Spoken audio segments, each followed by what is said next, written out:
¿Qué tal? ¿Cómo les va? Bienvenidos a Visión M. Estamos comenzando esta media hora que es lo mejor de la programación de Canal 12. Despedimos al noticiero Edición Mediodía y damos inicio a estos 30 minutos que se constituyen en una síntesis de todos los programas que te acompañan todo el día aquí por Canal 12, que es parte de tu vida.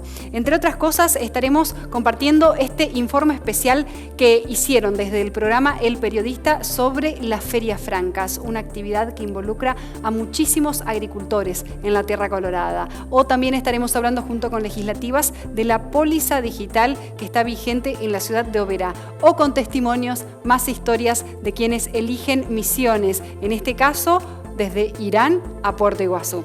Pero si les parece, comenzamos compartiendo la segunda parte de esta entrevista sobre astronomía. Esto lo hicieron desde el programa Neociencia. Nosotros en nuestro programa anterior ya te hablábamos de la primera parte de esta nota a Horacio Tignanelli, un astrónomo que conoce muchísimo sobre su área de investigación y, entre otras cosas, él hace esta remembranza y recuerda un poco todo lo que realizó el astrónomo, el jesuita misionero Buenaventura Suárez. Y en esta parte de la nota hablamos un poco más sobre las curiosidades, como por ejemplo, no se sabe cómo construyó hasta hoy su telescopio.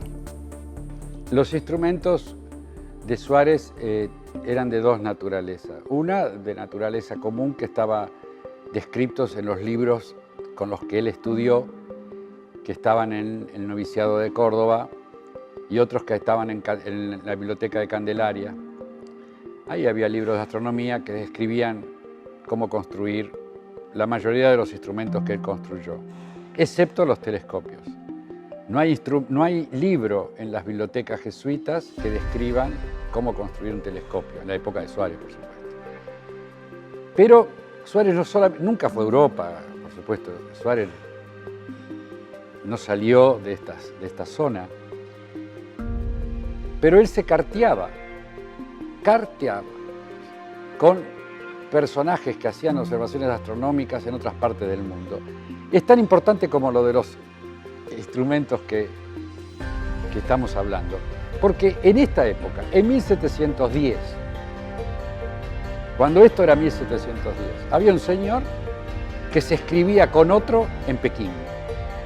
Había un señor que le mandaba una carta a otro en Estocolmo, y recibía y le volvía a contestar y le mandaba un plano. Había un señor que le mandaban encomiendas de Lima. Piensen en esto. Piensen que no es que iba a Oca, al correo argentino. No. Tenía que esperar un mensajero que llevaba a otro mensajero que esperaría un barco que atravesaría con un camello Pekín. Y es desde Pekín donde el mismo Suárez dice que le llegan las instrucciones para la construcción del telescopio.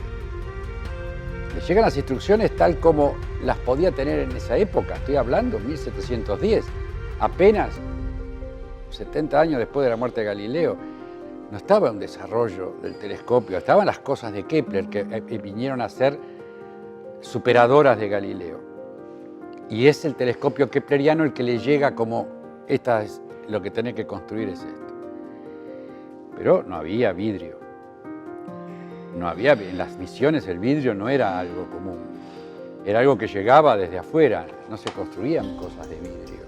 Tampoco existía el cristal. El cristal se inventó en 1706. O sea que si hubiera algo de vidrio, era un vidrio muy pobre, muy difícil de utilizar para un telescopio, para algo óptico. Pero existían piezas ópticas que se conocían. Que realmente sea luminoso, para que esa luz pequeña del satélite desaparezca en el limbo del planeta y esperar para que aparezca en el momento. Y en ese momento le dice anotá, le dice al guaraní lo que dice el reloj, porque él está observando, no puede anotar. Y el que está mirando el reloj no anota, tiene que haber, ¿te imaginas la cantidad de gente? Más los 3 o 4 que están sosteniendo el telescopio para que él esté esperando sin que se le mueva de ahí, porque eran lentes tan pequeñas que inmediatamente lo perdían. Ni que hablar los otros que están abajo con los poleas, porque él observaba en el campanario.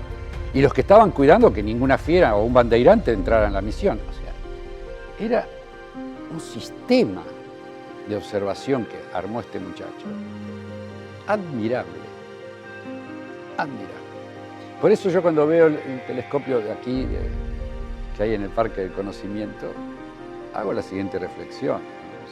Hay que hacer mucho esfuerzo para pensar que con un instrumento como este no se pueden hacer cosas maravillosas acá.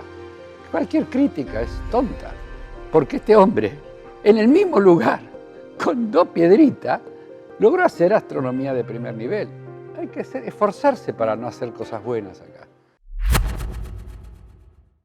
¿Sabías que en la página web de SpaceX hay un simulador de la nave que fue recientemente al espacio? La nave espacial Crew Dragon tomó vuelo en una misión histórica, y si bien está fabricada para acoplarse automáticamente a la Estación Espacial Internacional, los pilotos pueden realizarlo manualmente. Nosotros también podemos intentarlo desde nuestras casas en la página web de SpaceX.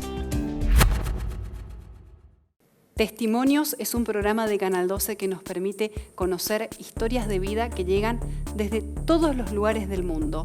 Ellos son protagonistas de historias de mucha lucha, de alegrías, de tristezas, de incansables cambios y de esa búsqueda de la felicidad que la encuentran aquí en la Tierra Colorada. El protagonista es de Irán. Su nombre es Joseph Ali Sefat. Enseñaba historia en Irán. Cansado de que esta historia se acomodara a lo que dictara el gobierno de turno, decidió dar un cambio drástico en su vida y encontrar un nuevo rumbo. Así es como llegó hasta Misiones. En el arte hay espíritu, dice, con el barro que moldea con sus manos.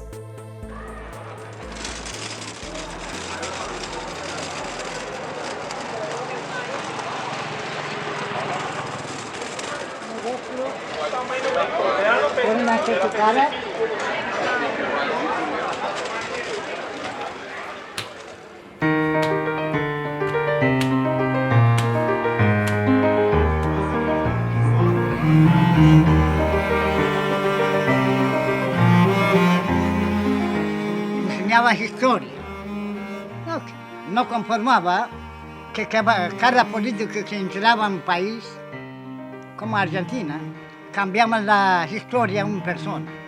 Historia real, no hay que cambiar. La política de Irán no era así. No conformaba con religión, con esas cosas. Yo soy como soy. Soy libre, independiente, hago mi la vida como quiera hacer, ¿no? Esa es mi acción. Esa es acción. Acción cada ser humano que fabrica un país para arriba, un país para abajo. Acá es un lugar turístico, poder levantar.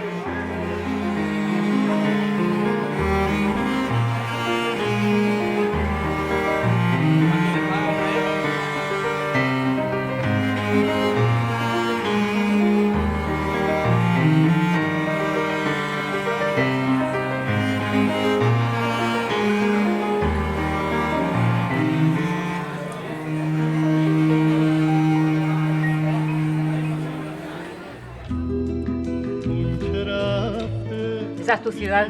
Esa es mi ciudad de Teherán. Ese es mi sobrino. Ajá. Ese que estaba en Irán, ¿no? 10 años atrás. ¿Y seguís las noticias de Irán? ¿Estás atento a lo que pasa allá o no tanto? Yo conformo acá más que allá, ¿no? Ah, ok. Porque acá estaba al lado de mi familia.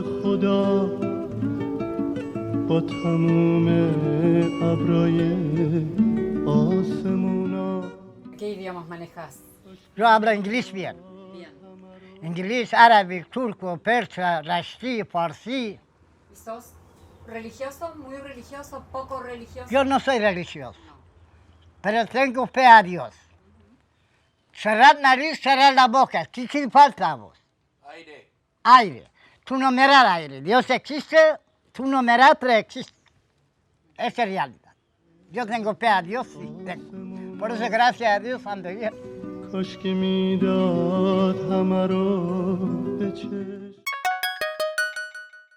¿Sabías que Irán es el último hábitat del mundo del guepardo asiático?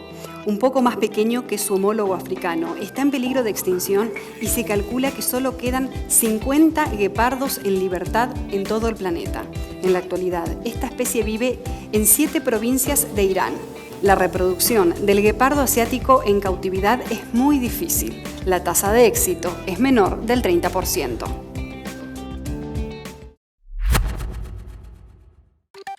Nos vamos al corte, pero te dejamos con la trivia para anticiparte lo que se viene después del corte. ¿Cuántos autos hay en Oberá? A. Casi 30.000. B. Casi 40.000. C. Casi 60.000.